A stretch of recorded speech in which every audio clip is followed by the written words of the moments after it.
regard to an autopsy that was performed on the date of, I believe it was December 3rd of 2022, approximately 7:30 a.m.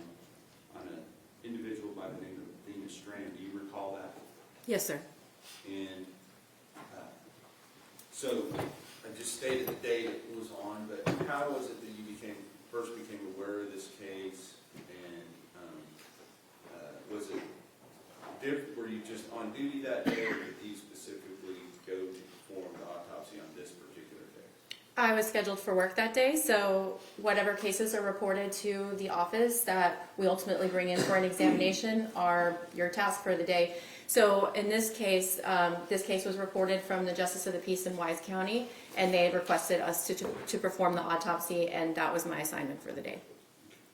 And according to your understanding, what was that date in relation to the date where her body was located? So I believe the body, because this was a Saturday morning, I do remember it was on a Saturday. I believe her body was discovered Friday evening, and the case was reported to us somewhere in the late evening, early morning on Saturday, the December 3rd. And is that common or unusual as far as an autopsy being performed so quickly? How does it normally take place? No, for cases that are reported to our office and brought in for an examination, we try to maintain a 24-hour turnaround time, so this is not unique. Okay, you talk real fast. I'll try. I know. I'll try. Your footwork not balanced. Yes, sir.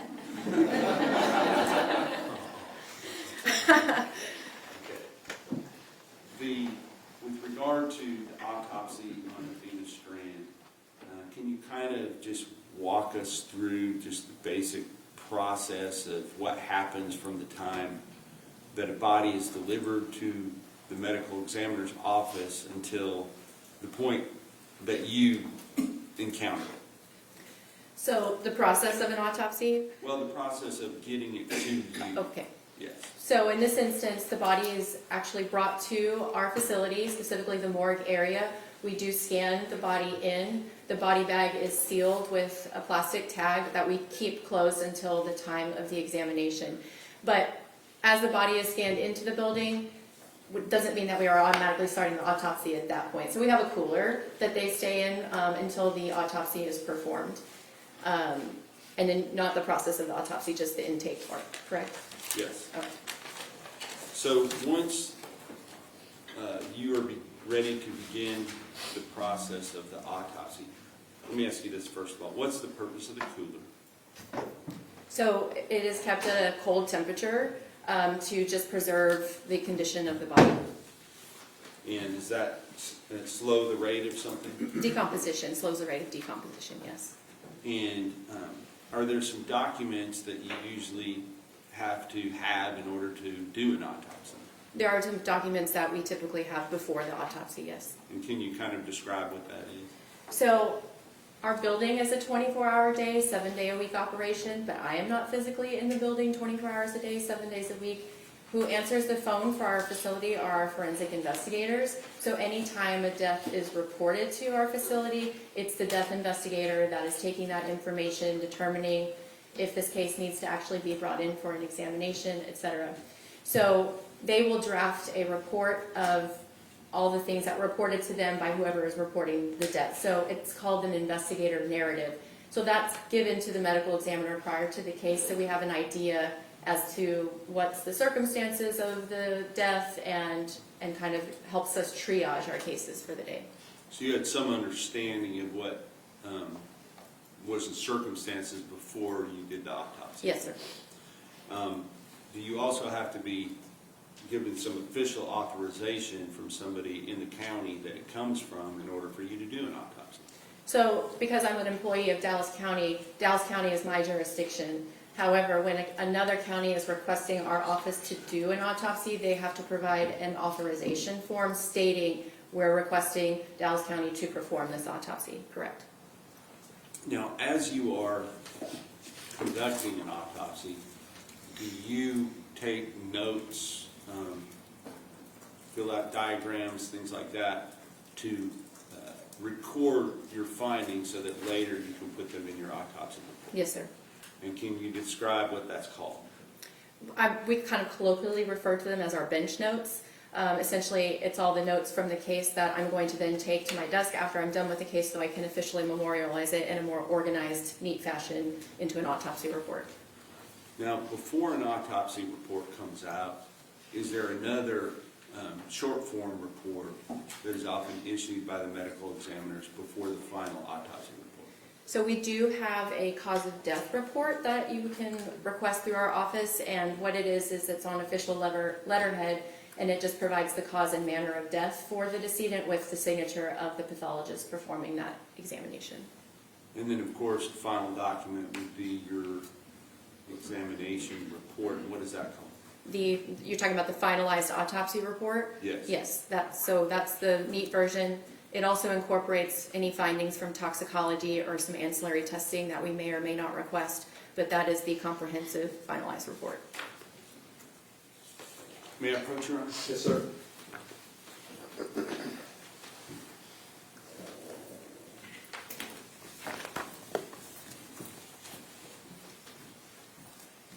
Dr. Dwyer, I'm going to show you 4 different documents. State's Exhibit number 271, do you recognize that? Yes, sir. And what is State's Exhibit number 271? This is the autopsy authorization form for decedent Athena Strand that's signed by Judge Jan Morrow, who is the Justice of the Peace for Precinct 1 in Wise County, Texas. And State's Exhibit number 272, you may have to look through that and see if you recognize all the pages. Yes, sir. And what is State's Exhibit number 272? This is a copy of my bench notes. Okay.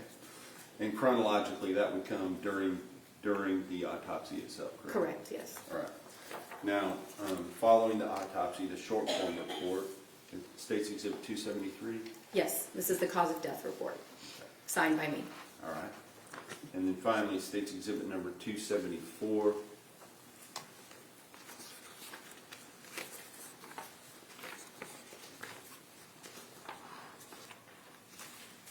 Yes, sir, this is a copy of the finalized autopsy report. Thank you.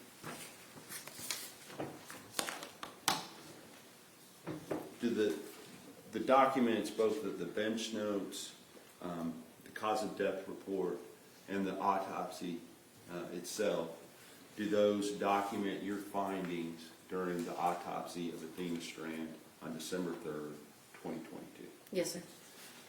I will offer into evidence State's Exhibit 271, 272, 273, and 274.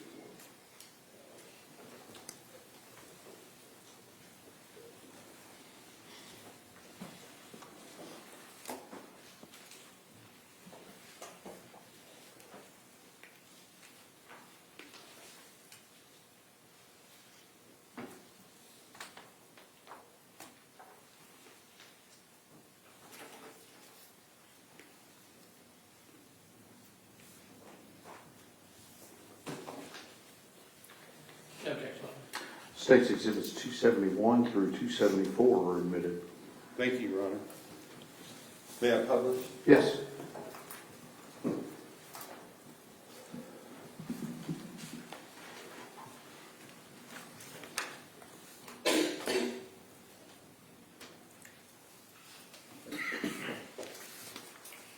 We'll start with State's Exhibit number 274.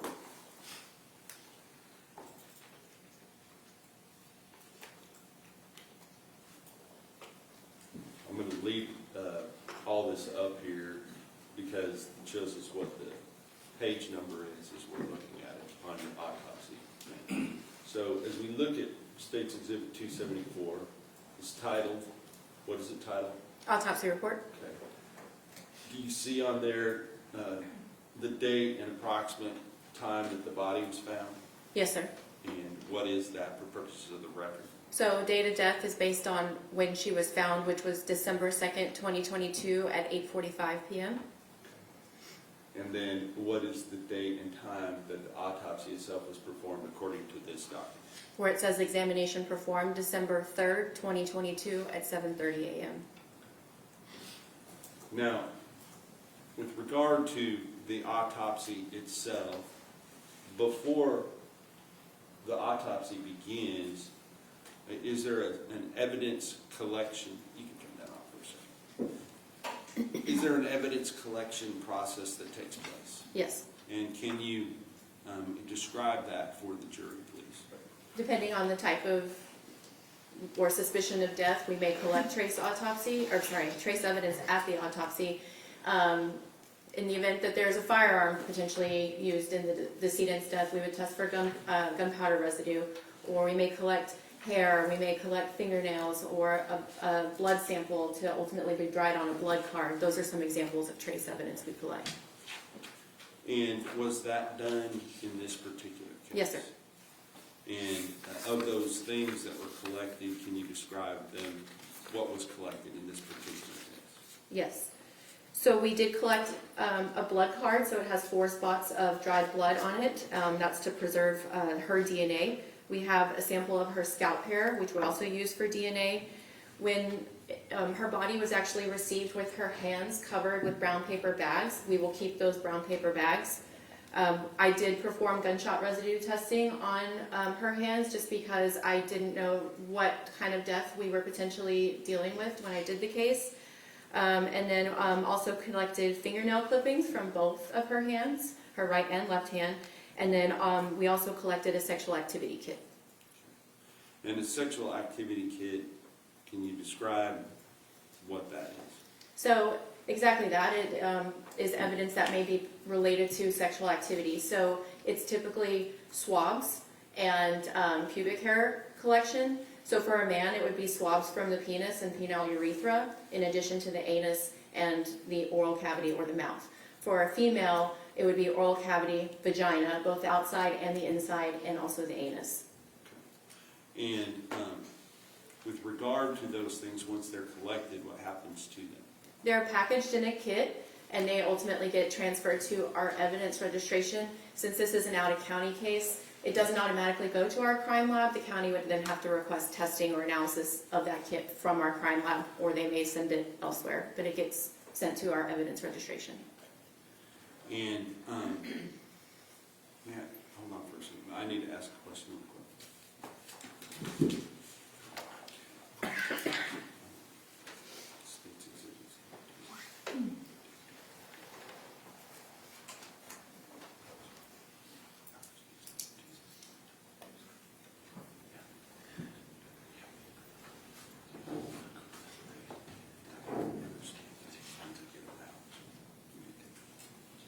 May I approach her? Yes, sir.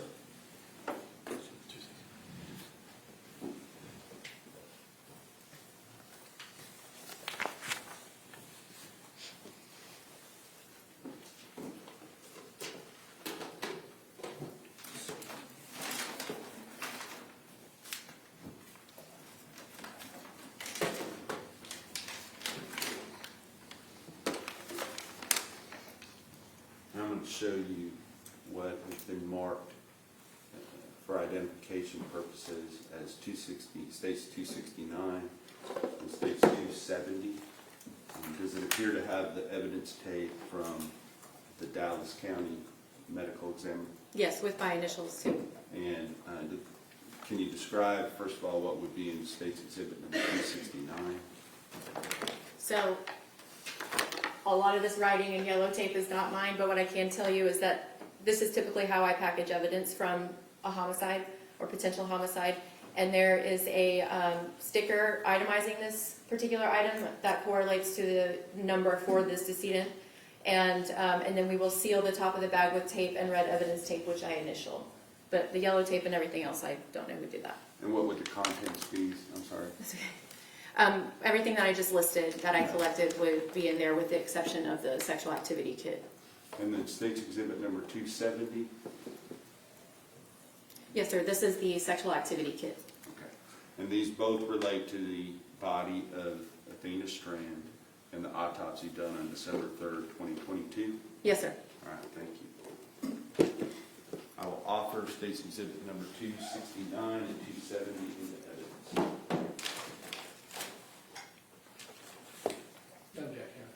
State's exhibits 269 and 270 were admitted. Thank you, Your Honor.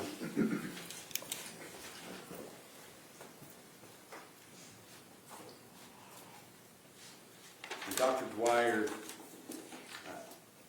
during this process of conducting an autopsy, is there someone there, either yourself or someone at your immediate direction, that takes photographs of this process? No, I take the photographs. Okay. And what is the purpose of taking the photographs? So we take photographs on every postmortem examination or autopsy. There's standard photographs we do for every case, and then in some cases they may require additional photographs, essentially documenting with photographic evidence any of your findings. And do the photographs that you have, are they given specific monikers as far as the name of the photograph itself that are unique, at least within that case, so that there's no mix-up, two things have the same name? So any decedent that is examined in our office is given what we call a unique identifying number. It always starts with IFS and the year that the autopsy is performed. And so all of the photographs pertaining to this decedent will be labeled with that IFS number. And approximately, if you know, how many photographs were taken in this case? Yeah. I don't know the exact number. Prior to court, though, I think I showed you approximately 38 of the total number of photographs that were taken by you during this autopsy. Is that correct? Yes, sir. And do you have an opinion as to whether it would aid the jury in understanding your testimony to, maybe not here in court today, but at some point have an opportunity to view those photographs? Yes, sir. Okay. May I approach, Your Honor? Yes, sir.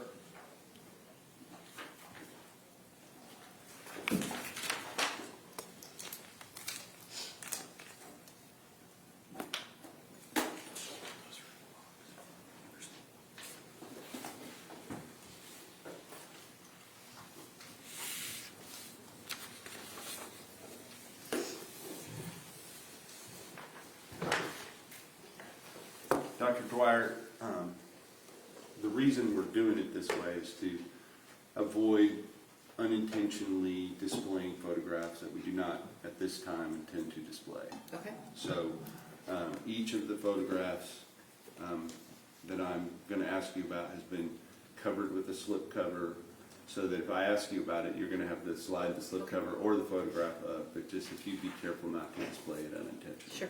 All right, thank you.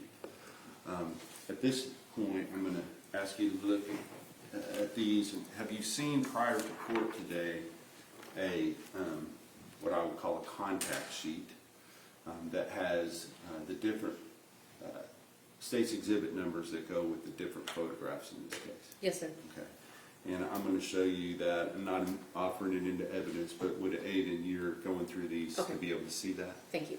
Mr. Berry, let's mark that, and we'll admit it as a record purpose. Yes, sir. Your Honor, we spoke about that before we came back, and that's no objection. Okay. If we add that to the record, Okay. And that would be, I believe, 286 for purposes of the record.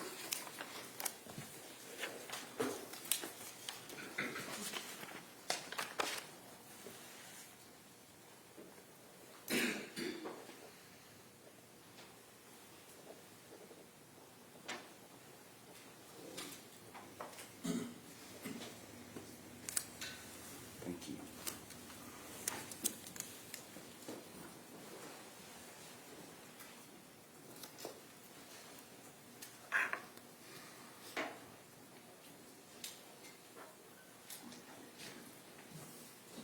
I put it here on the top right corner, and the court reporter wants me to put it on the bottom right, but I didn't want to cover anything up. So if you would use this during your Thank you. testimony. You offer 286 for the record. Yes, sir. Any objections? no, Your Honor, as long as it's not going to be admitted or published. Okay. 286 is admitted for purposes of the record. The regarding the autopsy of Athena Strand, can you tell us how does she come to the medical examiner's office, in what state? So, are you talking about when we actually opened are you asking for my observation when we initially opened the body bag and my initial view of the body? Well, I mean, let's talk about the body bag first of all. Okay. What is the body bag?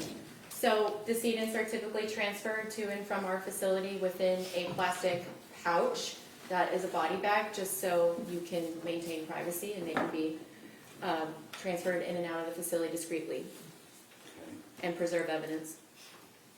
And if there's any additional debris, fibers, other things that have come off of the body, is it also to help preserve those things? Yes. Okay. And do you go about the process of, is there some type of a procedure that is done even before the body is removed from the body bag? Yes. So let me also backtrack. We work with when I do an autopsy, I work with an autopsy technician, and we work side by side. So they are ultimately the ones that will go and retrieve the body from our cooler. In addition, before the autopsy, they can do a postmortem X-ray, which is just like what you're familiar with from a hospital, and we're just looking for any potential foreign material that we would want to collect, and the evidentiary items. And then the body is brought to the autopsy station, and then we break the seal, open the body bag, and I will document the condition of the body with photographs. We typically refer to those as is photographs, because it's before we do anything to the body. And were those things done in this particular case? Yes, sir. And what can you tell us whether or not there were any foreign objects that were identified as part of the X-ray? No. Okay. Now, with regard to the body itself, you said that you took some as-is photographs, and I would ask you to refer in your book there to, and if you need to remove those from that book to be more discreet, however you need to do it, it's Okay. fine. Thank you. But State's Exhibit number 231 and 232, could you personally look at those and tell me if those are the as-is photographs that you were talking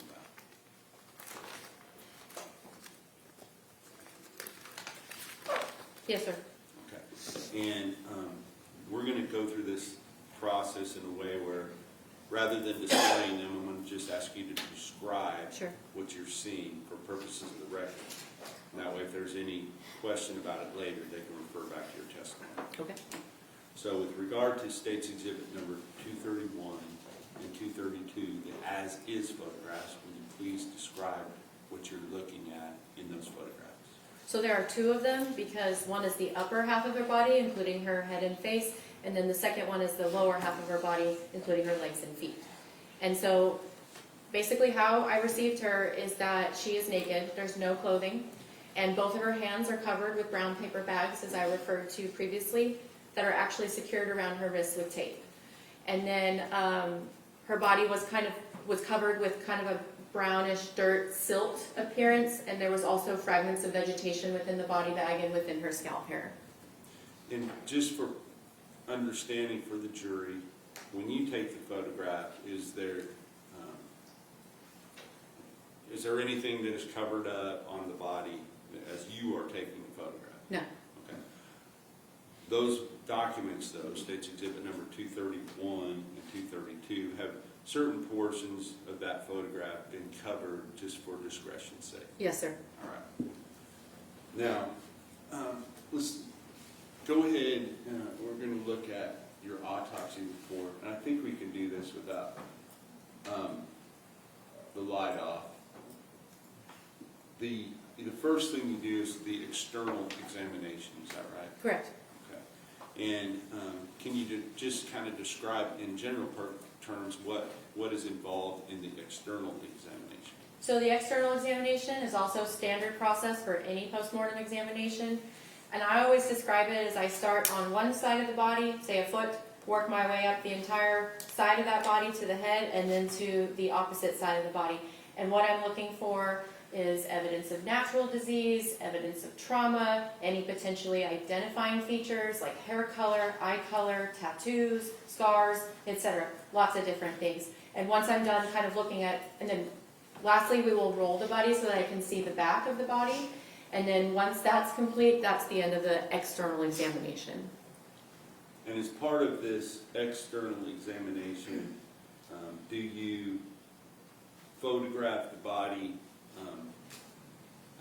both before and after it is, I guess for lack of a better word, cleaned? Yes, sir. Can you describe, once the as-is photographs are taken, what happens next? So once the as-is photographs are taken, we would collect trace evidence, if, again, depending on the type of case, but you would not want to do that after you clean the body. So we'll collect any trace evidence, and then fingerprint the body, and then we will clean the body. And that way you remove any clothing, any evidence of medical intervention, any dirt, blood, etc., so that you can see the body in its entirety. Now, I noticed in your report, and I believe we're still on page 1, that you talked about the hair being wet. Yes, sir. Was that from being cleaned or something else? No, it was received that way. And commonly in an autopsy, if the person had been wearing clothes at the time that they were deceased, what would you receive? Just the body or something else? If they had clothing on at the time that they were pronounced, the clothing would still be on the body, or clothing that may be with the body come with the body. And was any clothing brought to you with the body of Athena Strand? No, sir. Now, with regard to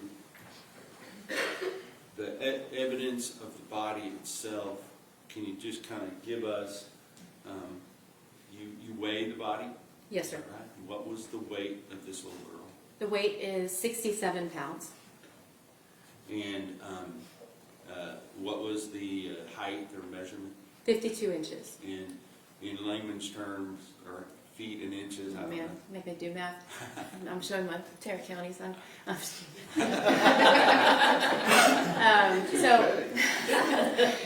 So 60 inches is 5 feet, so she's 8 inches below that, so that's... 4 feet, 4 inches? Sounds good, yes. I'm so embarrassed. That's all right. I think the judge would say you did go to Texas A&M. So. Oh, no. So did I. Oh. With regard to, so Athena's 67 pounds, 4 feet, 4 inches, is that correct? And what was some of the observations that you made during the external examination of Athena's body? So I already mentioned that she was received naked, no clothing received with the body. There's no jewelry on the body.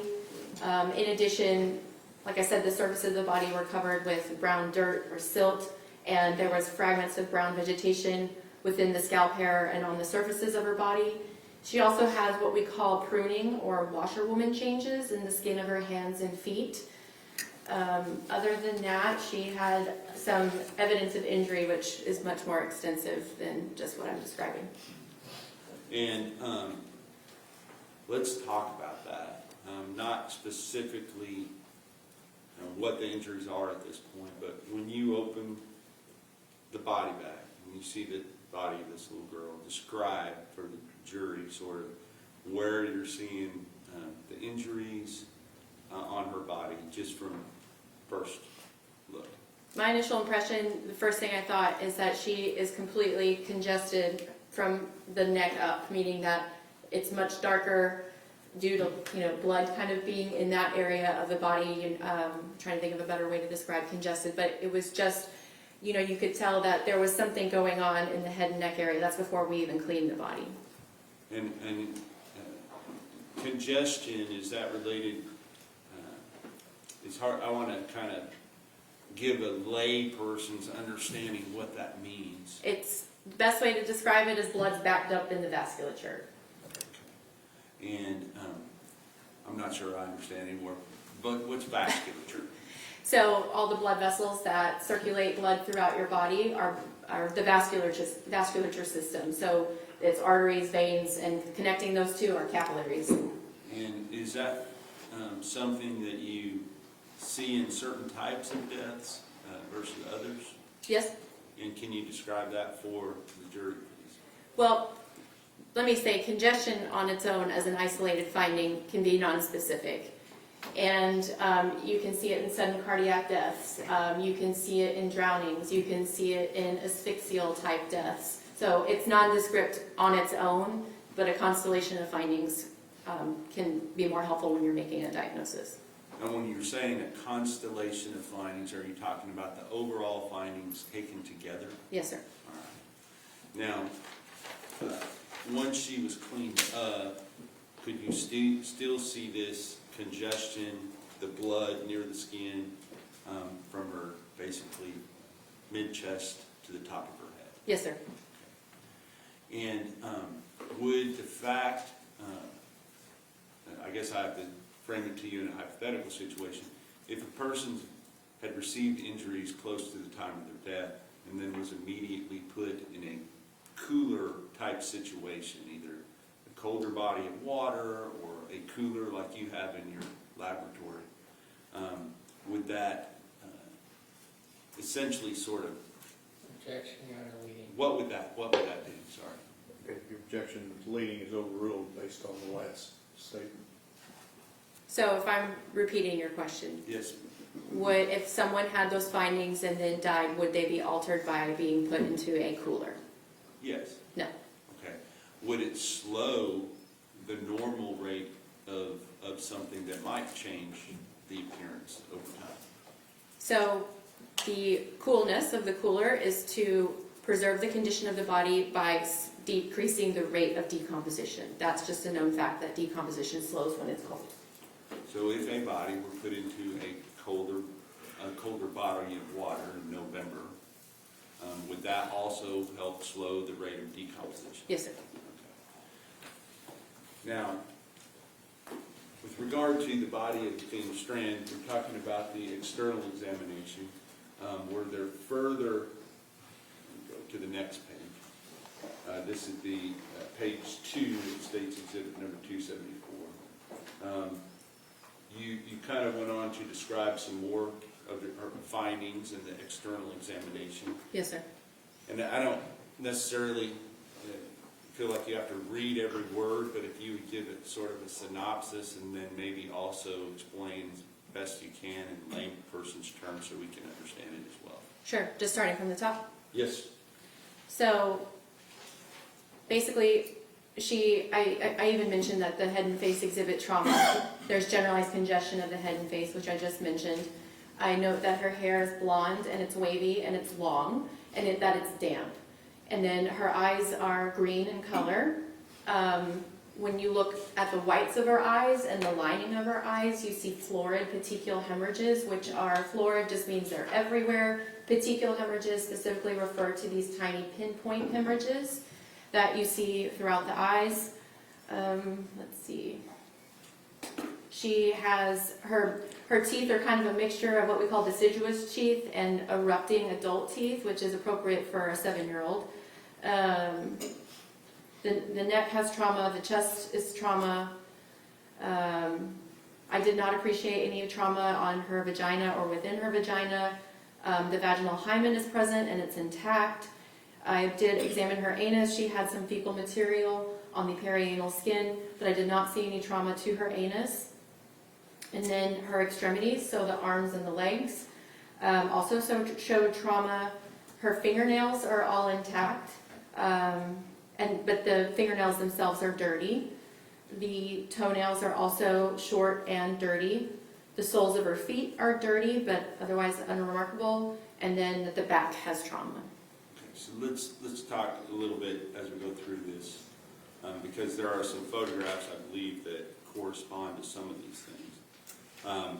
Specifically, State's Exhibit number 235, could you examine that and tell me what you see in that photograph?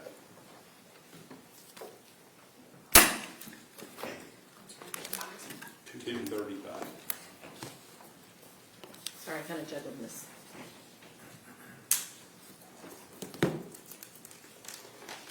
Yes, sir. If you just give a brief description of what's shown in that photograph. So a standard photograph that we take on all of our postmortem examinations is what we call an identification photograph. So it will be a picture of the decedent's face with a number placard with that IFS number, the unique identifying number for that decedent. And on that placard, if you use that as a cutoff in the picture, meaning you can see what's below and what's above it, do you see a marked difference between what is displayed above that placard from her mid-chest up than what's below that placard? Yes, sir. And can you describe what that difference is? So again, you can still appreciate the congestion in her head and face, and you can see multiple types of blunt force injuries, essentially from the middle of her upper chest to the top of her head. And going on to look at, there's a series of them. I believe it's 236, 237, 238, 239, 240, and 241. Do those show her eyes on both sides of her face?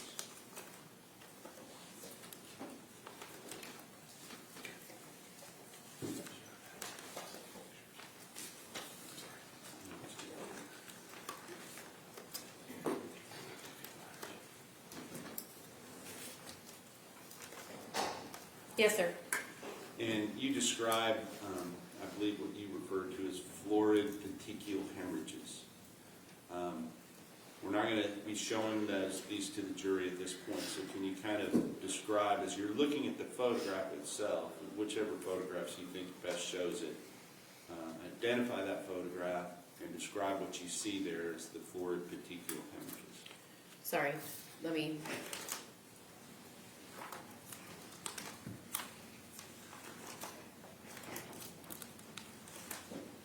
So in State's Exhibit 236 and 238,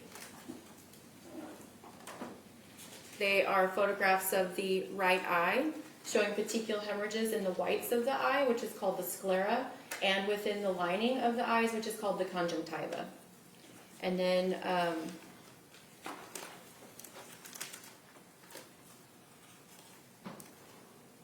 same for State's Exhibit 239 and 241. And what is the significance or possible significance of finding these florid petechial hemorrhages in the eyes, such as in the case of Athena Strand?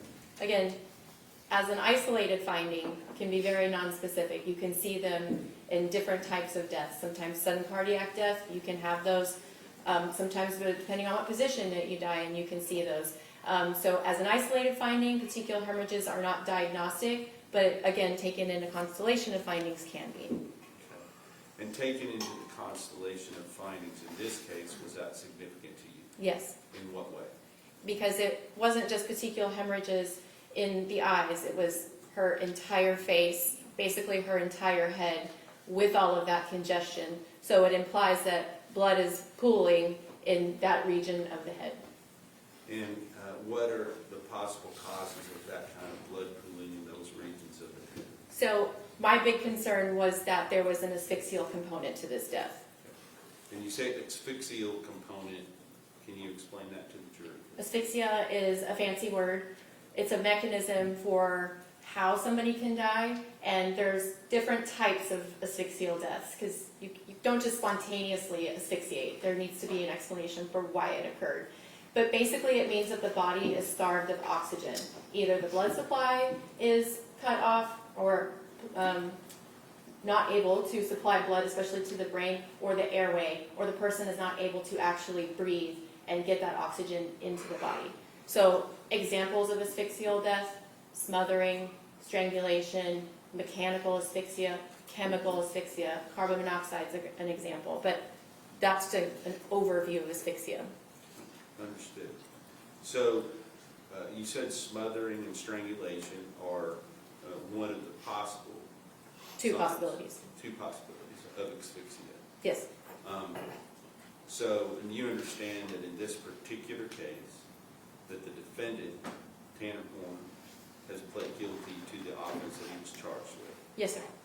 and that was by causing the death of Athena Strand by smothering and/or strangling and/or asphyxiating Athena Strand with his hands, his feet, or his body. Yes, sir. Does that make sense, given the finding that you're describing right here? Yes, sir. In addition, do you, first of all, with asphyxia itself, is that a type of blunt force trauma? Or strangling and smothering and strangulation? Yes. Okay. Right, we had a question clarified. The question was, with asphyxia itself, is that a type of blunt force trauma or strangling and smuggling Strangulation. Okay. If I can, and strangulation? strangulation and smothering, are those a type of blunt force trauma? Blunt force trauma would indicate that the body comes in contact with a blunt object. That could fall, those both could fall under the umbrella of blunt force injuries. Okay. So, in addition to that type of blunt force trauma, if you see other indications of blunt force trauma? Yes, sir. Can you just from the opening photographs, kind of describe what you're seeing that indicates to you that there was other blunt force trauma? So, types of blunt force trauma would be as something as superficial as what we call an abrasion or a scrape. You know, it's a friction injury on the surface of the skin. Or it could go deeper to where you have an impact and you actually break the vasculature under the skin, and now you have a contusion, also known as a bruise. Or it could go so far as the blunt object overcomes the elasticity of the skin to where now you've got it creates a gash, or what we call a laceration. So abrasions, contusions, and lacerations are all examples of blunt force injuries. What I saw on the decedent was a mixture of abrasions and contusions. I did not see any lacerations on the skin. But it had both the abrasions, which are what you described at a more skin level, is that correct? Yes, And then the contusions, which are deeper into the musculature of the body, is that right? yes, under the skin. So it would be what we call the subcutaneous soft tissues or the muscles, all of the above. All right. So let's go on here. Before you go into the actual evidence of injuries, do you know any potential scars, things like that on the body so that you can distinguish that from the injuries themselves? Yes, And as part of your bench notes that you keep, do you have a diagram related to potential scars or other things? yes. And what is the purpose of doing that prior to documenting, or I don't know if you do it prior to or after, what order do you Nope, do? same time. I just, for organization purposes, I don't like to have too much messy writing all on the same page. So this is what I do for all of my cases. I have a separate page for like the potentially identifying features, hair color, eye color, scars, tattoos, etc. And then I do a separate page for any evidence of injury. But they're done concomitantly All right. That's a big word. What does that mean? at the same time. At the same time. All right, thank you. With regard to, once you've done that, were there any major scarring or other injuries, evidence of prior injuries on the body of Athena Strand? She just kind of has some scattered scars. I think somewhere on the extremities, on the abdomen, but nothing specific. Anything unusual for a active, precocious 7-year-old girl? No. Okay. Now, with regard to the evidence of injuries, let's start talking about that. You talk in your report on the bottom of page 2, you begin with what you call blunt force injuries. Can you distinguish, just as far as terminology, what the difference is between blunt force injuries and some other types of injuries? So I described previously that a blunt force injury is when the body comes in contact with a blunt object. Contrast to that would be sharp force injuries, where the body comes in contact with a sharp object like a knife or scissors, a razor blade, etc. Those are a different pattern of injuries. We do not have those here, but just to contrast it with blunt force injuries. Thank you. Now, when you are beginning to document the blunt force injuries on the body of Athena Strand, do you start in a certain area and go other areas after that? Yes, it's my convention. I like to start with the head and neck, and then I'll move to the trunk and then the extremities. But that's just my convention. Okay. And is that something that you do on every autopsy? Yes, sir. All right. So let's talk about the head and the neck of Athena Strand, Okay? because that's the order that is in your autopsy, correct? Yes, sir.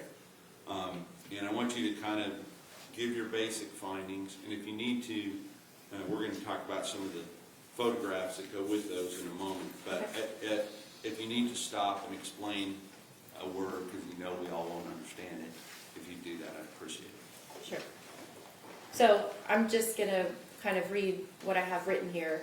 But for the head and neck area, so starting with on the forehead, there's a 1.5 inch focus of patterned abrasions that are on the right side of her forehead. So they're abrasions because they're a superficial injury of the skin, but they have this zigzag, almost like a tread-like pattern on the right side of her forehead. And then she also has a 3/4 inch contusion on the middle of her forehead. She has a 3/4 inch contusion above the lateral aspect of her left eyebrow.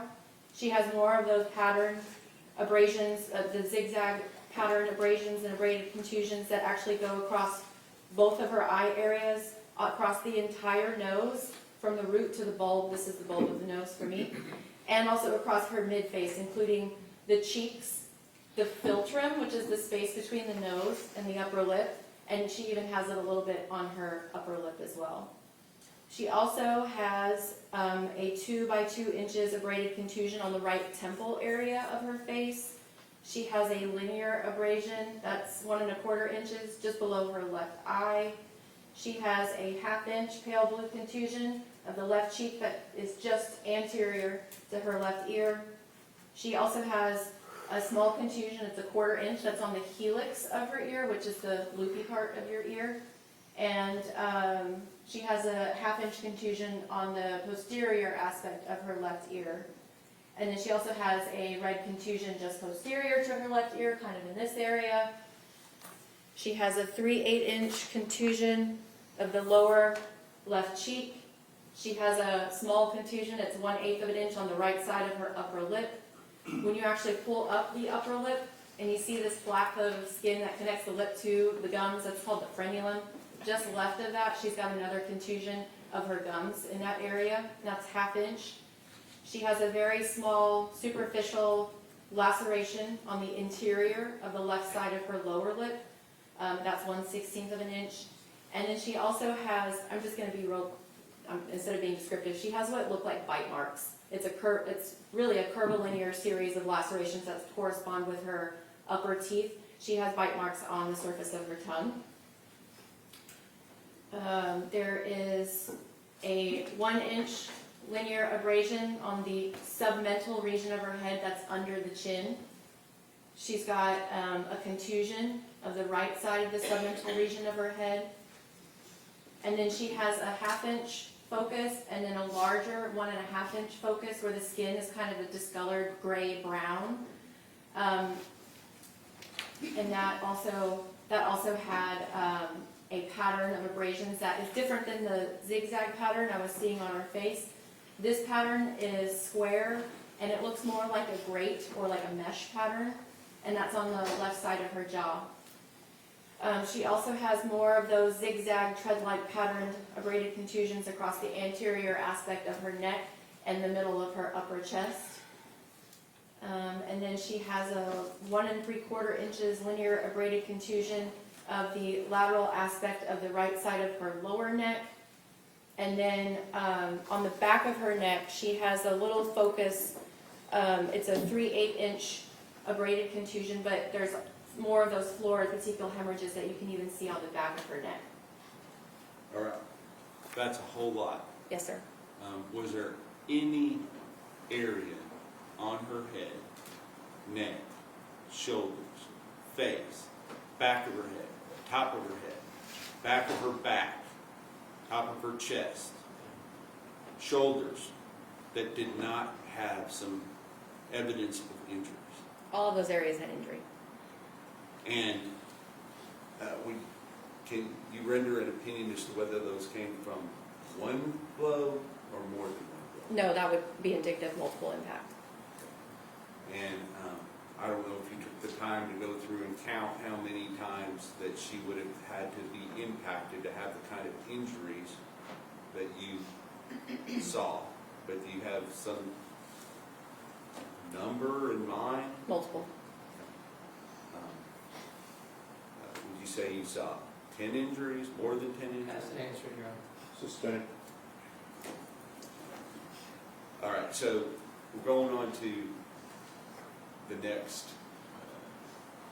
Well, let's talk about the photographs first, okay, with regard to these injuries. State's Exhibit number 242 and 243. What area of injuries are we looking at in those two photographs? I'm sorry, you started with State's Exhibit 242 and ended where? And 243. Just Oh, those. just those two. Yes.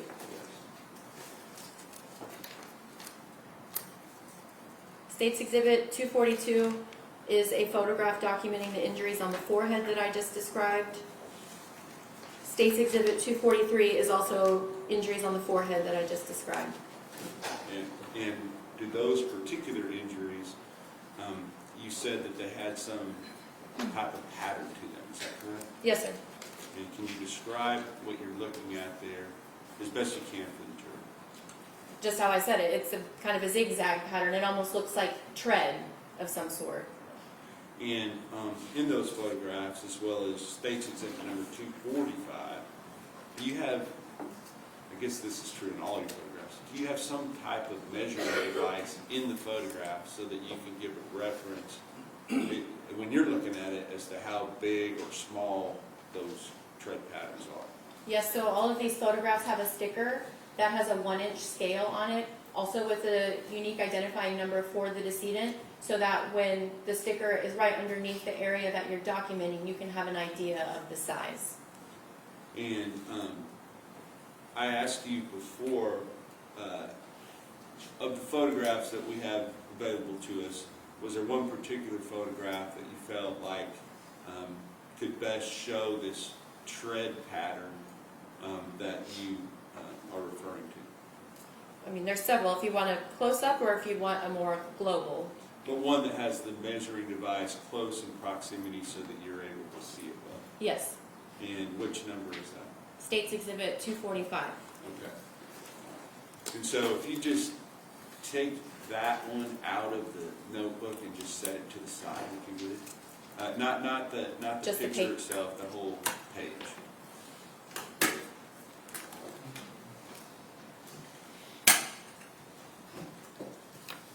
We'll leave that for now. Okay. And I'll come back to it in a little while. Now I want you to talk about well, first of all, what does State's Exhibit number 245, what part of her body does that show, and what do you see as to describe it to the jury? It's primarily her face, and there is the sticker I was just talking about with the scale. It's just under her lower lip, so you can just see all of the injuries that I previously described that are on her face. And this tread pattern that you're observing, did it appear to be like one single placement of that tread pattern or more than one? More than one. Okay. And is there a difference in your opinion to stomping injuries versus pressing injuries? Yes. And can you tell the jury what that is? So in my opinion, it would be stomping is with the foot but has force to it, whereas pressing, I mean, that doesn't necessarily have to be the foot, but pressing means it's just held against the surface of the body, not with any sort of force. Okay. Well, I'm trying to determine, you say not with any sort of force, does it take some force? Some degree of force, correct. In order for these injuries to be visible? Yes. Okay. But would you expect other associated injuries if it were stomping versus pressing? Yes. And what would those associated injuries be? I mean, I would think that especially if it was on the face, you have a lot of delicate bones that are in the face, so I would expect there to be some fracturing. with a stomping injury. Are these injuries considered by you to be abrasions or contusions or mixture? Mixture. Okay. And kind of explain, as you're looking at it, where do you see abrasions, where do you see contusions? On this photograph, States On this Exhibit photograph. 45. So on States Exhibit 45, again, it's all of those types of injuries that you see primarily just in the face area, the forehead, the nose, both eye areas, cheeks, and even the lips.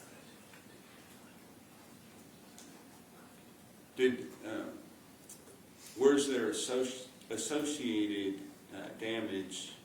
You say contusions goes into the musculature. Yes.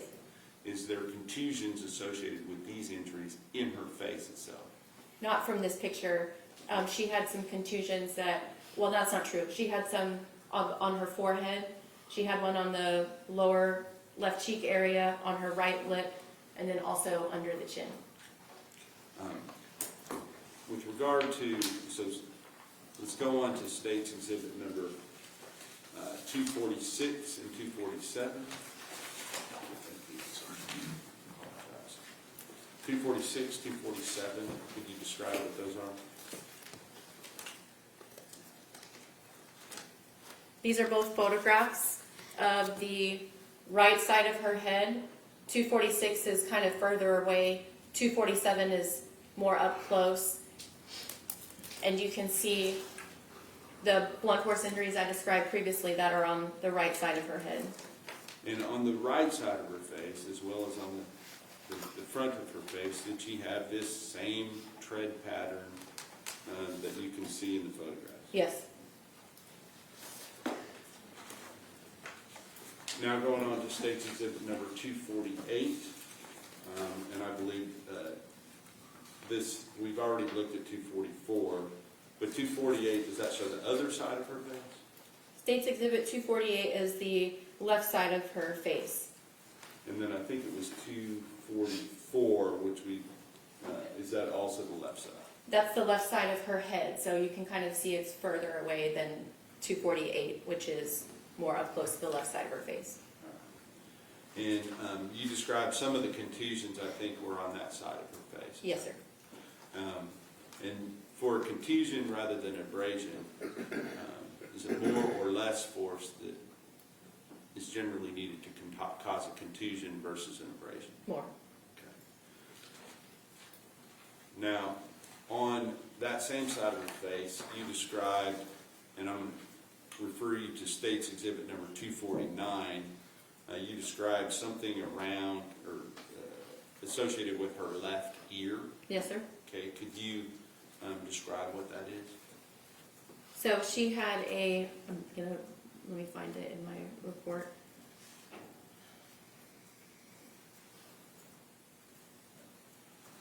I believe it's Sorry. referring to your report. Yes, for okay, purposes. here it is. She had contusions measuring up to 1/4 inch on the helix of the ear, which I said is the top of the ear here. And she had a 1/2 inch contusion on the posterior aspect of her left ear, in addition to a contusion on the part of the head that's behind the left ear. And you talked about a pale blue contusion on her lower left cheek. Yes, Where is that specifically, like you point out on your own body? here. Okay. And associated with that injury, was there a different type of pattern that you could observe? So the other area where the skin was kind of discolored and also had this square focus of pattern abrasions is on the left side of her jaw, kind of in this area. Understood. Now, let's talk about her mouth. You talked about a contusion on her upper lip, I believe. Yes. And if you're looking at States Exhibit number 251, is that displayed in that photograph? Yes. Can you tell us, for purposes for the jury, what about that you noted that on her upper lip? That it's all I noted is it's a 1/8 inch contusion of the right side of her upper lip, right here. When people get fat lips, for various reasons, but this one, did it have a markings associated with it other than swelling, or is No, sir, just discoloration, that looks like a bruise. discoloration? I guess that's what, when I say markings, that's what I mean by discoloration is your word. Okay, you talked about some of the things on the inside of the mouth. And we have some photographs, just for purposes of the record. I'm not going to ask you to look at all of them. But I'm referring you to State's Exhibit 253 and State's Exhibit 253. You noted some injuries that were inside of her mouth, I believe. Yes. Can you describe those, please? State's Exhibit 252 is a picture of the lower lip pulled down so that you can see the line of her gums or gingiva, and you can see that there are some petechial hemorrhages within the gum line. 253 is a picture of her upper lip pulled up, so that again you can see there's even petechial contusions there, and petechial hemorrhages there, and there is a contusion on the left side at the gum line. So up inside of her mouth, where the gums basically go up and then come back down. Meet the cheek, essentially. Cheek to the gums, is Yes. that right? And then State's Exhibit 254 is another picture of her lower lip pulled down, and you can see that there is this small laceration, so it's an actual small gash, but it's 1/16 of an inch, so it's small, but it's of the mucosa or the surface of the left side of the inside of her lower lip. And was that consistent with some type of mechanism causing that injury that you? It's in See, proximity. Lady. Overruled. What do you believe caused that or could have caused it? That laceration is in proximity to one of her mandibular teeth, so it's possible that that's from impact with the tooth. Okay.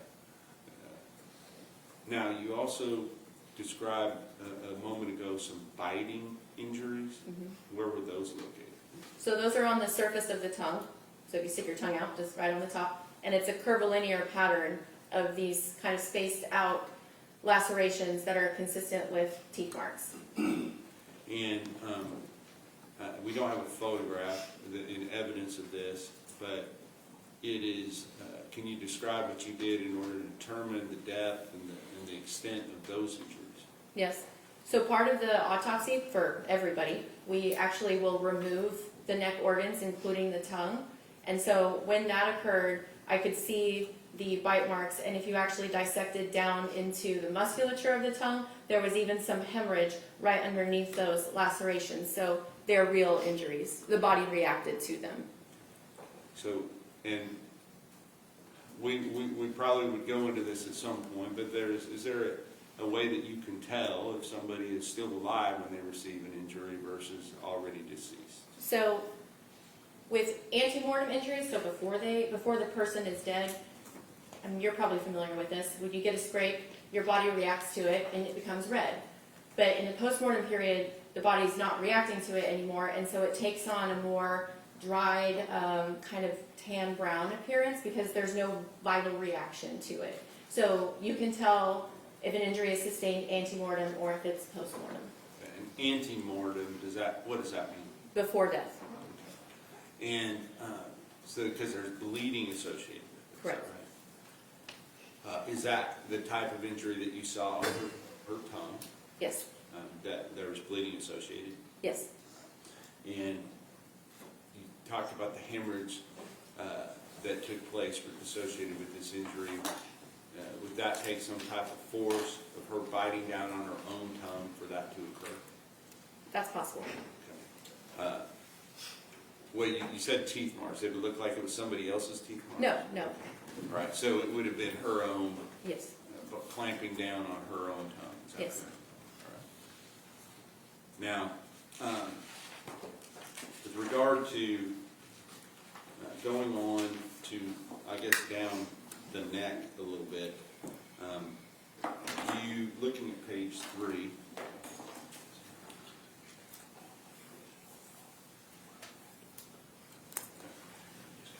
Good point.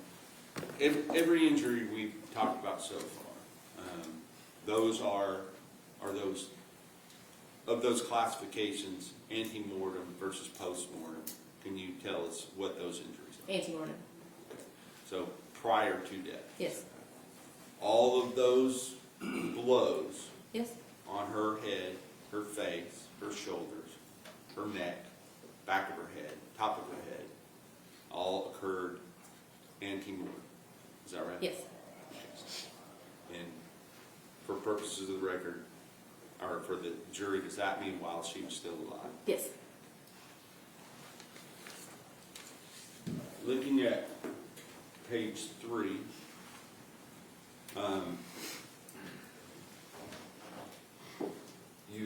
you're still going on the head and neck area, correct? Yes, sir.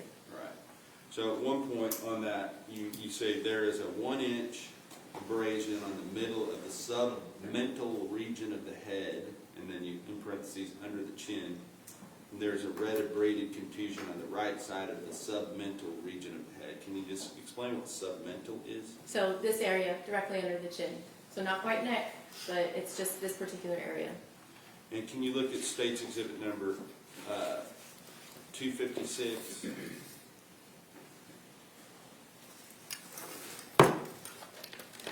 Yes. And is that display the injury we're talking about? Yes, sir. And can you describe for the jury what you're looking at, please? So this picture is of directly under the chin, the submental region of the head. The little marker with the case number and the scale is right underneath it. And what you can see is that 1-inch linear abrasion that's on the middle, and then you've got an abraded contusion right next to it on the right side. And then we already talked about 250. You said there was a pattern abrasion on her left lower jaw line. Is that Yes, correct? correct. Different than the zigzag pattern. Yes, sir. Going on, you stated there is a diffuse band-like distribution of zigzag tread-like pattern of braided contusions extending across the anterior aspect of the neck and upper chest. Yes, sir. Can you describe, or in layman's terms, explain what that means? So the same kind of zigzag tread-like patterns that I described on the face, you can also see across the anterior aspect of the neck and even just into the upper aspect of the middle of her chest. And are those something that is difficult to see, or is it something that is plainly apparent to you? It's pretty obvious to me, yes. Okay. And those injuries, if you're looking at 257, 258, there is no 259, and then 260. If you look at those and tell me whether or not those fairly and accurately represent that injury that you just described.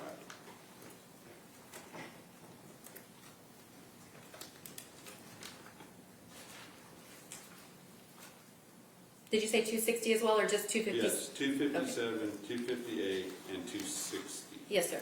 Okay. On 260, do you see a little bit more defined area on part of that photograph that is not necessarily part of the zigzag pattern, but is something that you noted? Yes. Can you tell us about that? So this picture, you can see the zigzag pattern across her anterior aspect of her neck and middle of the upper chest, and then there's also what looks like a contusion kind of right here at the kind of at the base of the right side of her neck, almost the anterior aspect of her right shoulder. Is it, and when you say contusion, is that something that you then, during your internal examination, determined that that was below surface level? Yes. Okay. And were there other contusions across her neck and neck and chest area, clavicle, that were different from the zigzag patterns? Just that they weren't patterned, but you had abraded contusions, abrasions, contusions, all in that area, yes. And abraded contusion, what does that mean? It's kind of a mixture of both an abrasion and contusion. Okay, I got you. Now I understand. I'm thinking of like hair braids. So it's abraded. Abraded. It's an abrasion. Yeah, slash. abrasion. Mm-hmm. Gotcha. Understand. So let's talk about we're still on the head and neck. Let's talk about the back of her body. Okay. Tell us what you observed on the back during your external examination. What did you observe on the back of her head, neck, shoulder areas? Well, I already mentioned that the back of her neck, you could see a 3/8 inch abraded contusion, and also you had more of those petechial hemorrhages. But then on the back, you have a mixture of contusions and abraded contusions, and then you also have these area of confluent abrasions that actually have a different appearance than everything else. They have a more postmortem appearance. Okay, so there, on the back itself, there was some antemortem And postmortem. and postmortem. Okay. And for those injuries to occur, would there have had to been some type of force? I'm talking about the postmortem ones. Mm-hmm. Some type of force or contact with the skin post-mortem that would have caused those. So, because it's an abrasion, because it's on the skin only, it's like a friction injury by definition. So if you're dragging something, a body that is already deceased, is it possible that... Action leading. Don't lead your witness. What are your opinions about whether or not dragging a body that is already deceased might be able to cause those type of injuries? That's one possibility.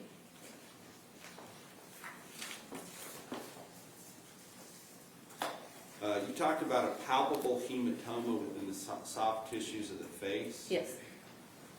but no fractures. Kind of talk to us about that. So you could feel in some of those areas with contusion that there was some fullness in the skin underneath it. So again, just suggesting that either there's edema or swelling or blood in underneath some of those injuries. But I did not appreciate palpably or even on x-ray any fractures of her facial bones or her skull for that matter. Given the amount of external injuries, was that surprising to you? I don't make assumptions. Understood. And yeah, I don't want you to make assumptions either. With regard to, is it common though that sometimes you might see fractures associated with these type of injuries? I've seen it both ways. Okay. You did note that this was no evidence of stomping injuries. Is that right? I would never call it a stomping injury, but I don't see any fractures both palpably or on the x-ray of her facial bones or skull. So, but they would be consistent with this pressing we talked about? Yes. Gotcha. All right, let's talk about the trunk. Going on. Where do you, when you talk about the trunk in your autopsy, what are you referring to? So I'm referring to the region of the body that includes the chest, the abdomen, and the back. So kind of the central part of the body. Okay. And can you just briefly kind of tell us what evidence of injury you saw on her trunk area? So some we've actually already covered. She had the same patterned abraded contusions that looked kind of zigzag or tread-like across the anterior aspect of the neck and upper chest. She had an abraded contusion that was 1.5 inches of just kind of overlying the right clavicle bone in this area. She had a 3 by 1 inches focus of band-like, so similar to a band, abraded contusions across the anterior aspect of the left shoulder. She had a cluster of petechial type hemorrhages or abraded contusions on the left side of the chest, just medial of the left nipple, so kind of in this area. She had a 3/8 inch contusion and a 3/4 inch linear abrasion on the lateral aspect of the left side of the chest. She had a 3/8 inch pale blue contusion of the anterior aspect of her right hip. She had multiple red contusions measuring up to 3/4 inch on the middle of her upper back. And then she had these areas of kind of that tan brown confluent abrasions across the back. They were slightly more so on the right than the left side of the back. And she also had them on the posterior aspect of her right upper arm and her right elbow.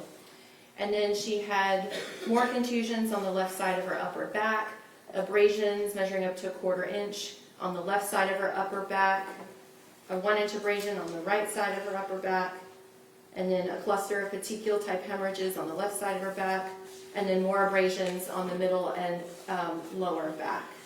And then she also had a cluster of contusions that were measured up to a 1/4 inch, so pretty small, but they're on the right buttock.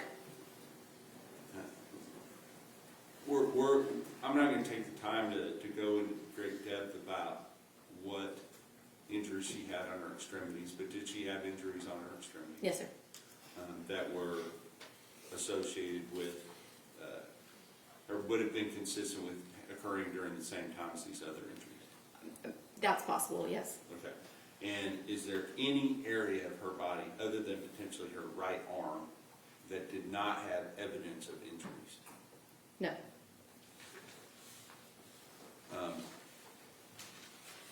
Those photographs that we're referring to as far as the trunk goes, if you look at 260, I think we've already talked about that, but look at 264, 265, did those show some of those injuries?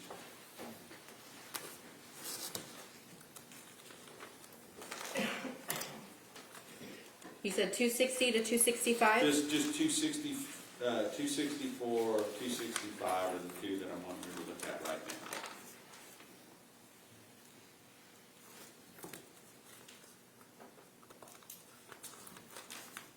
Yes, sir. And I want to specifically ask you what is depicted in State's Exhibit number 265. So in 265, it's a picture of her entire back, again with the small tag that has the unique identifying number for her and the scale. And you can see kind of the multiple abrasions and contusions that I described on the back, including those areas of confluent abrasions that kind of have a different tan brown color to them that I think are postmortem. So some were antemortem and some were postmortem? Is that Yes, right? sir. And is it hard to fall down or whatever, if you bump up against something, is there going to generally be one particular place where it comes and impacts your body? If something, unless it has multiple impact points on. Action leading your eye. Sustained. You understand what I'm asking you? Let me rule on the objection. Your objection is sustained. Don't lead the witness. Yes, sir. With regard to the number of injury, or number of points of force used just on the back, do you see, can you give an estimate of, just looking at it, how many there might have been? I would just say multiple impact sites. Okay.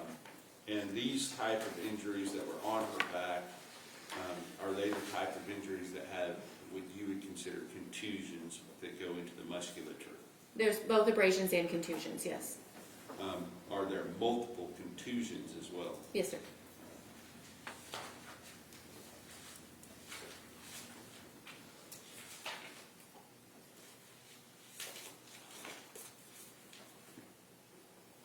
You're right. You want to approach real quick?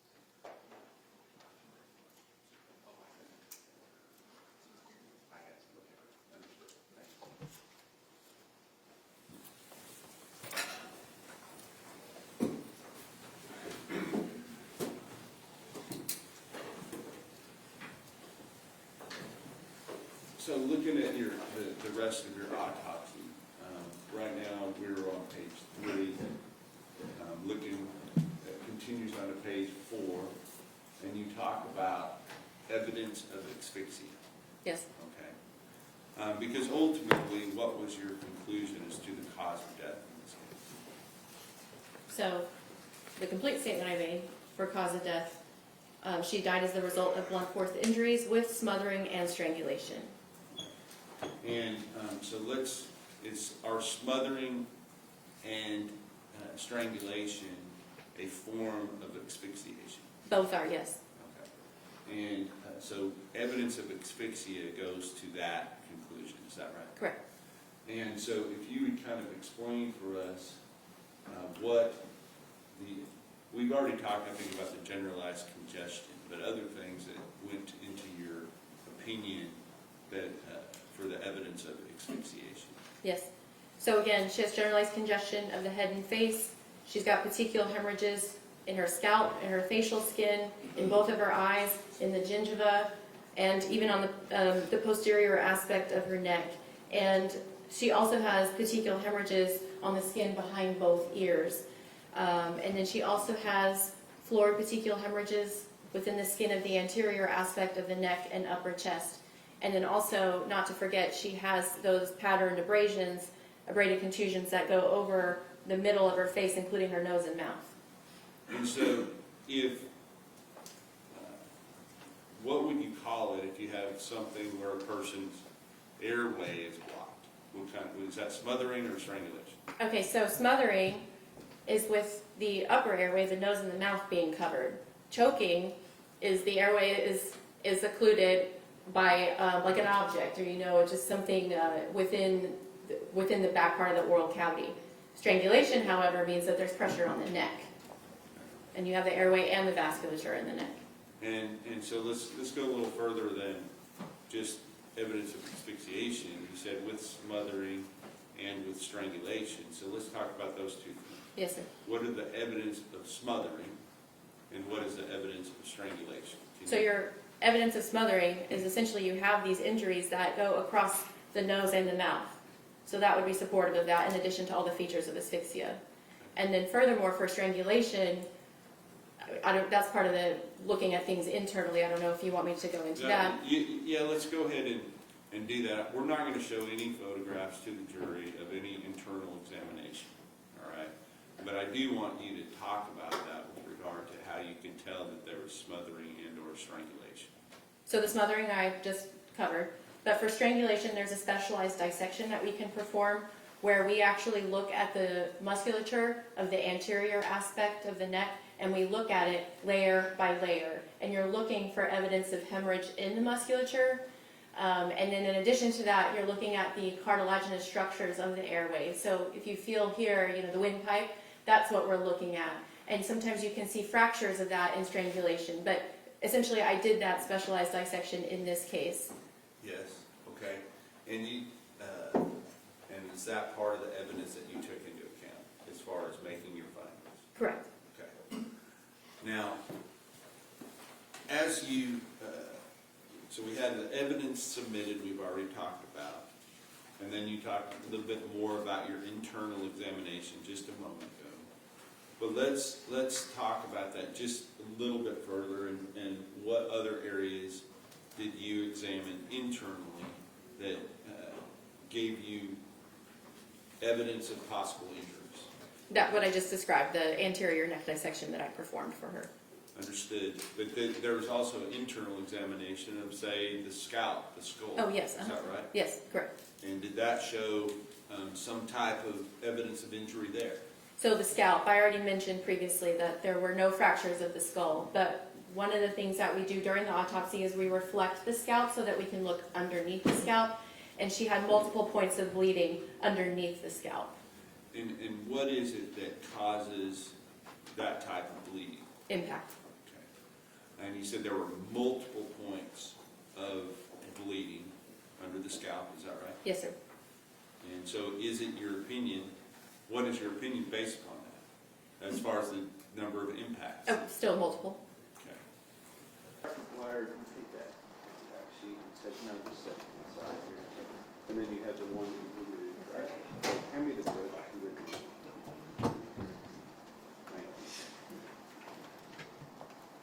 you. Dr. Dwyer, with regard to these photos that we've been looking at, I'm going to name them off one by one so that we can, when you have a contact Yes, sir. sheet, so you know what we're talking about.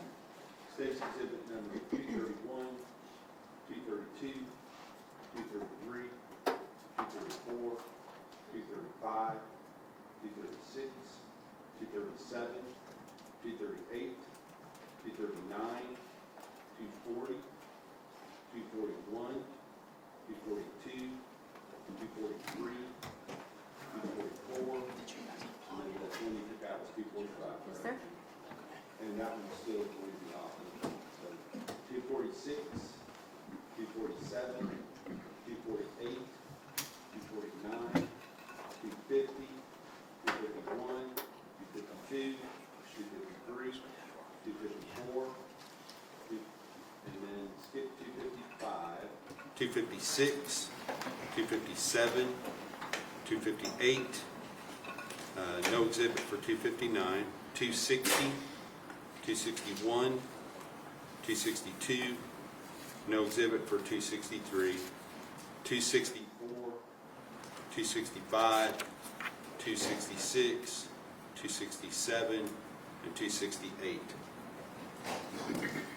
Those numbers, which I just read into the record, are each of those, Dr. Dwyer, photographs that were taken by you during the autopsy of Athena Strand on December 3rd, 2022. Yes, sir.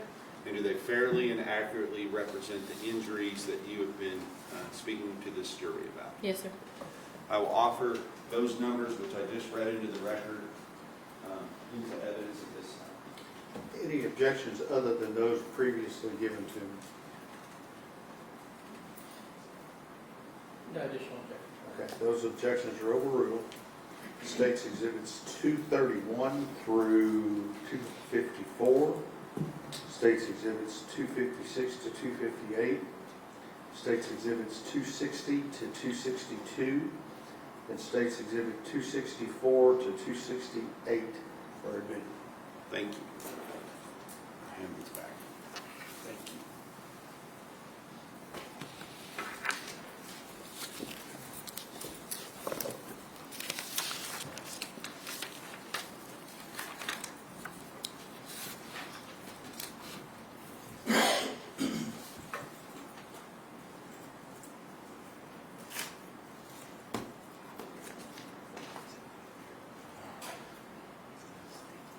So at the end, we were talking about, or before lunch, we were talking about evidence of asphyxiation. I believe we've already offered into evidence these different items that were gathered during the autopsy. Yes, sir. Then you had the internal examination, and you talked about the, what did you call it with regard to the neck, tissues around the neck? That's a specialized dissection, the anterior neck dissection, which was included in the description for evidence of injury. Okay. And then you talk about the head. Let me go on to the next page, which is page 5. Tell me about the findings related to the head, if there's any additional findings that are relevant as far as this is. So conventionally, with my autopsy reports and how our office organizes them, all of the evidence of injury will be in a section called evidence of injury. For the internal examination, that will be everything outside of the injury, so what's normal essentially. And I'll refer in certain categories to the C evidence of injury section, but at this point, it's just all of the quote unquote normal findings. Gotcha. So those are not things that would indicate any additional injuries other than what you've already described in the earlier part of the autopsy? No, sir. So we're going on to page number 6.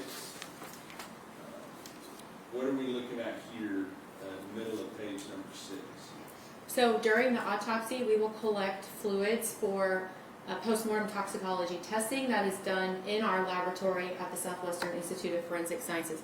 I do not personally perform the tox analysis, but the results of their report will be incorporated into the autopsy report.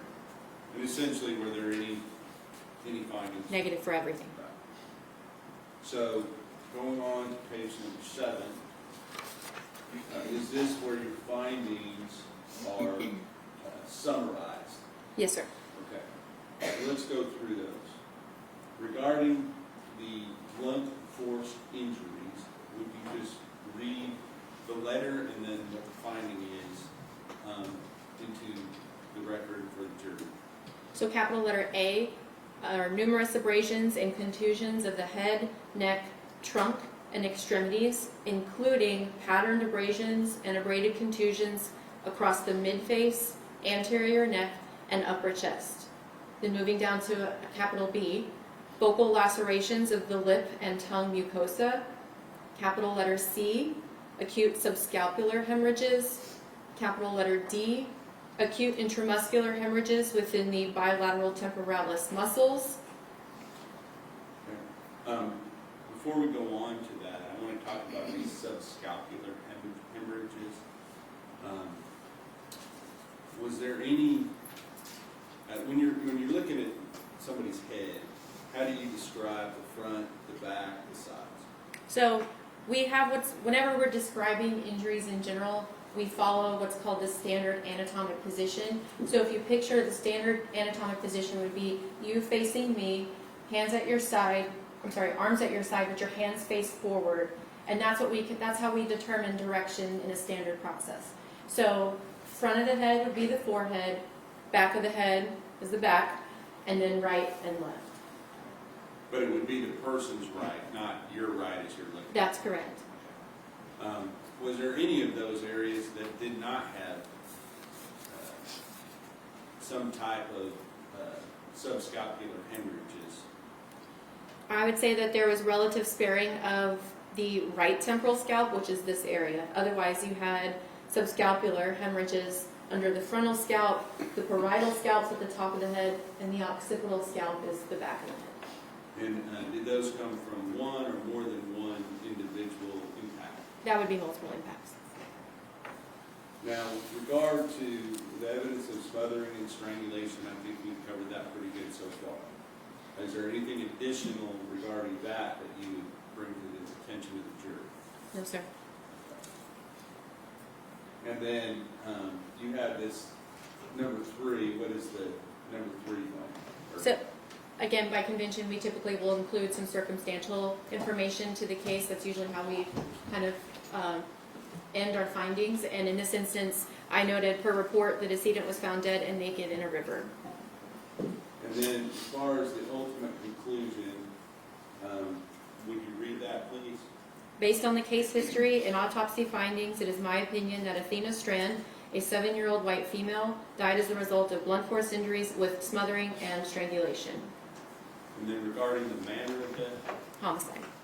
And can you explain how homicide is different from other types of death? So I think it's easier to sometimes define what's cause and manner of death.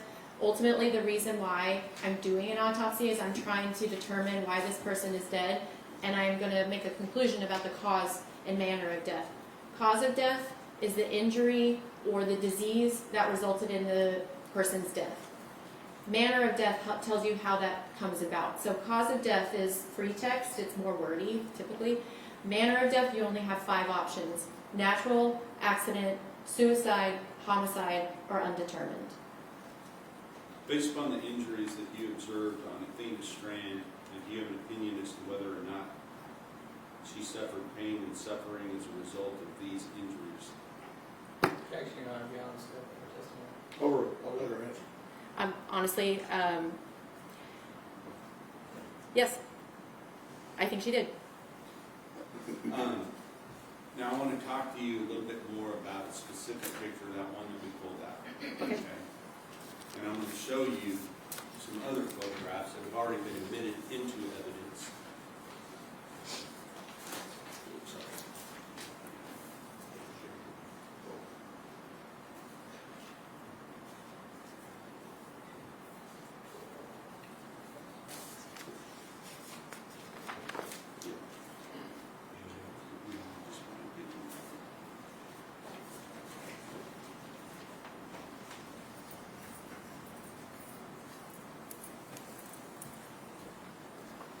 Dr. Dwyer, I am going to show you what's been marked as 4 different exhibits. State's Exhibit number 203, State's Exhibit number 204, State's Exhibit number 205, and State's Exhibit number 206.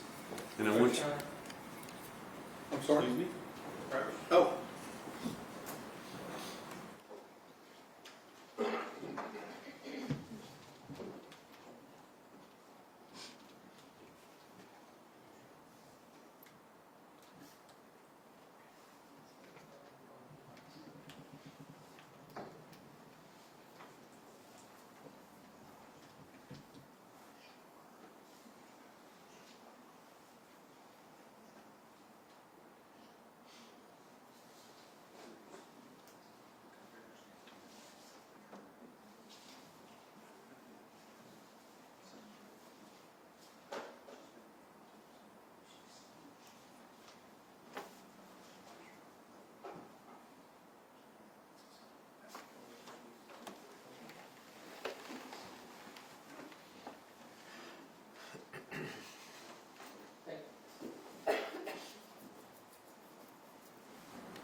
Now, weren't here when these exhibits were admitted, correct? No.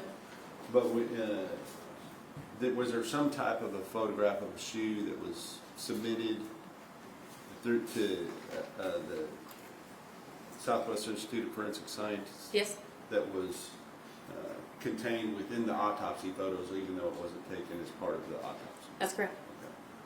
Okay. And did you have a chance to look at that compared to the potential injuries in the case? Yes. Okay. Now, I think we're going to just use number 206. Okay. And I want to just discreetly, if you would, just pull. Can she step down, Your Honor? Yes. All right. Mr. Goble, if you or Ms. Anderson need to move, you're welcome to go into the jury. Thank you. Well,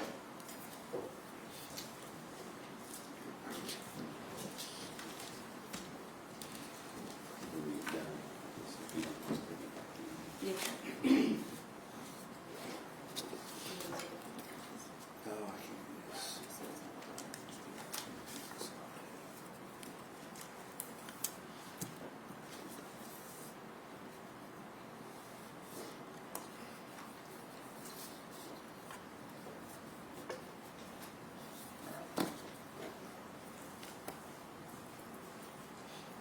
Dr. Dwyer, I asked you to identify of the photographs that were taken during the autopsy, which of the photographs that you felt best represented with scale the tread patterns. Is that correct? Yes, sir.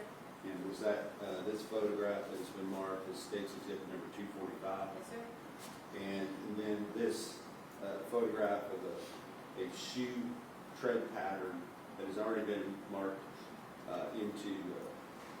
marked and admitted into evidence as State's Exhibit number 206.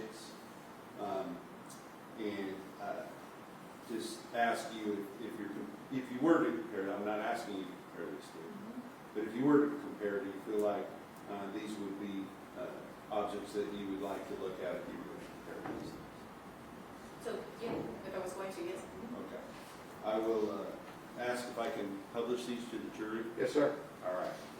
And I just want to make sure we're careful that we don't put them in front of anybody but the jury.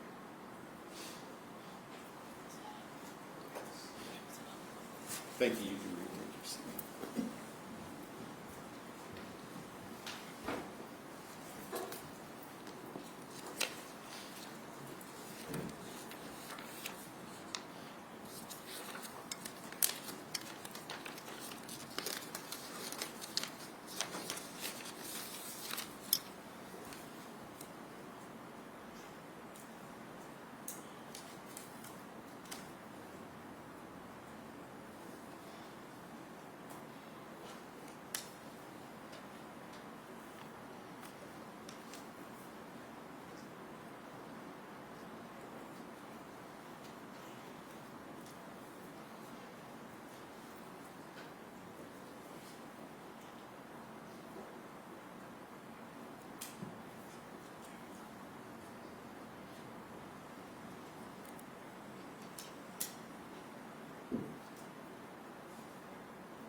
What was that?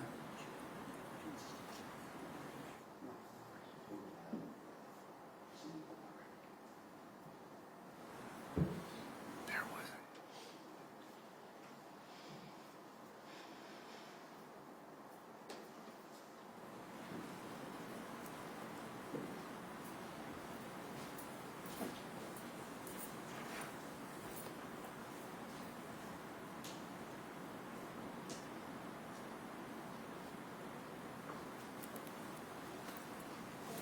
Thank you, sir.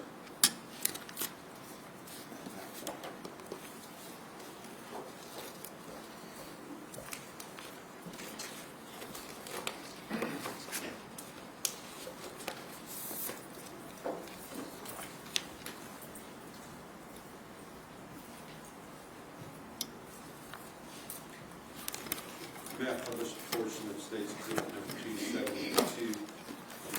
I'm sorry, 270 what? 272. Okay.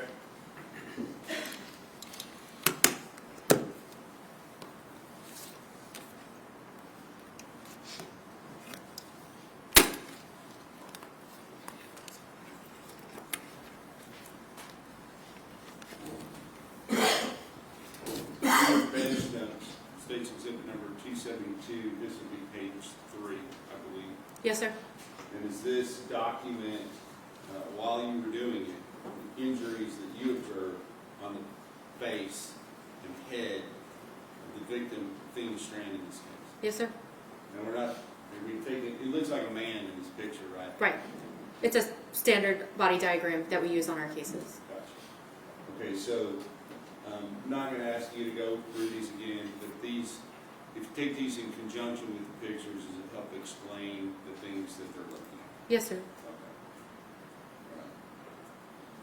Right. And so, like you documented a moment ago, you said the right side of the head was free of the subscapular hemorrhages, is that right? Yes, sir. But there's still evidence of injury on the right side of the head. Yes, sir. And then the next page being page 4 of that same document. And does this diagram show all of the different evidence of injuries that are throughout the body of Athena Strand that she suffered in this case? Yes, everything but the head, because that's on the previous diagram. Yes. And then this part right here, where it's up and down like that, what does that represent? Those are the confluent abrasions that appeared post-mortem that I described previously that are on the back. But all the other injuries other than that would be antemortem, is that correct? Yes, sir. And then, I apologize, I didn't do this before, but I wanted to point out, where you talk about the tread mark patterns here, do you note that here on the nose area? Yes. And also over here on the cheek? Yes, sir.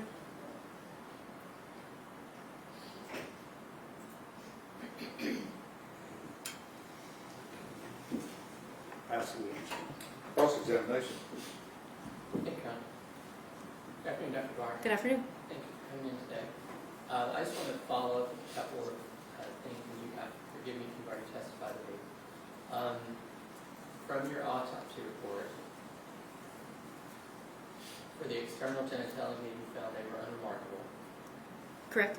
and the anus was also unremarkable, Yes, sir. and the perineum was unremarkable, Yes, sir. and that's the same area, right? All in the same area. That's the space between, for her, the vagina and the anus. Yes. Thank you. And you found no trauma to the vaginal labia, I did not know.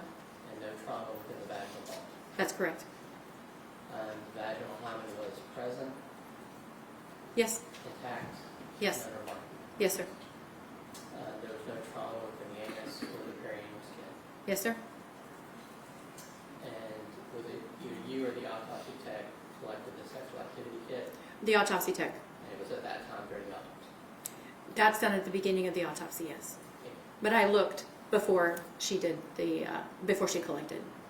Yeah, I think you described how you began the autopsy by doing an overall view. Yes. Yes. You had noted in the autopsy report that her teeth were intact, Yes. and there were no fractures within the fissure bones. Not that no, there were not. The hyoid bone and the Laryngeal? cartilages were intact and unremarkable. Yes, sir.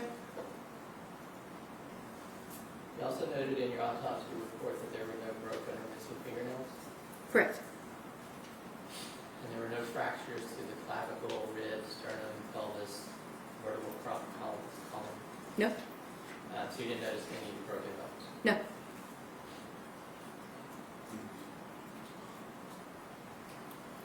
And you are not a footwear expression analyst. No.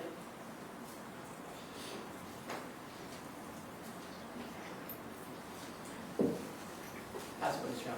Redirect. Yes, Your Honor.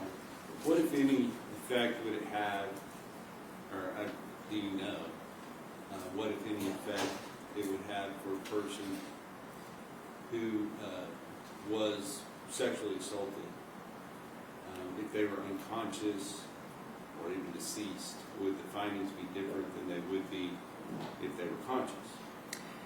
Okay, so you said conscious or deceased. I mean, I conscious said is, unconscious. unconscious is still not dead though, Yes. versus dead. Again, it's kind of back to the same antemortem versus postmortem injuries, in that if you had an injury and there was a lack of vital reaction or inflammation or hemorrhage, you would presume that if it was there and didn't have those qualities, that it would be postmortem. The point is, I didn't see any injuries to her genitalia. Understood. And just because there's no physical trauma, does that mean that some type of sexual contact or sexual assault could not have taken place? That's correct. That the lack of injuries does not mean that there's a possibility that sexual assault did or did not occur. Thank you. No further questions. Mr. Coe?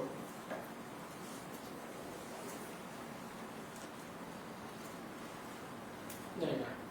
May this witness be excused subject to any potential recall? Yes, sir. Any objection? No. Thank you. Thank you.